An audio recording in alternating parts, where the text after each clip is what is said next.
ও আচ্ছা। আমি যখন তোমার পেছনে ঘুরতাম তখন তো সুন্দরই ছিলাম, এখনো কি আগের মতো সুন্দর?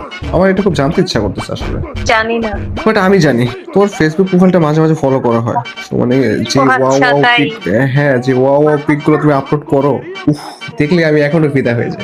আচ্ছা, আমার ফেসবুক প্রোফাইল তো লক করা, তাহলে কিভাবে দেখলেন আপনি? অ্যাকচুয়ালি লক করা হলেও আমার সাথে হয়তো অ্যাড নেই, বাট যাদের সাথে অ্যাড আছে তাদের হ্যাঁ। মাঝে থেকেই কোনো না কোনো ভাবে আসলে আমি তোমার প্রোফাইল গুলো দেখি।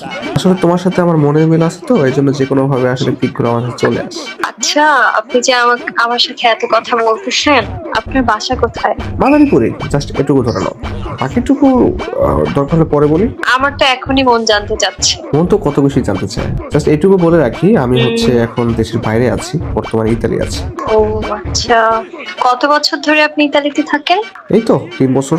ও, একটা কোশ্চেন করি যদি কিছু মনে না করেন। হ্যাঁ হ্যাঁ, অবশ্যই বলো। আপনার বাবা কি করে? আমার বাবা হচ্ছে রিটায়ার্ড আর্মি অফিসার, আমি একটাই ছেলে, আর কোনো ভাই বা বোন কেউই নেই। আর পড়াশোনা হুম। হচ্ছে আমি অনার্স 3rd ইয়ার পর্যন্ত পড়ছিলাম, আর এখন বর্তমানে ইতালি হ্যাঁ। আছি। তো আলহামদুলিল্লাহ ভালোই আছে, ও। আর ফ্যামিলিকে আমি খুব ভালোভাবে সাপোর্ট করতে পারতেছি। খুব ভালো একটা অ্যামাউন্ট আর কি আমি ফ্যামিলিতে সেন্ড করতে পারি।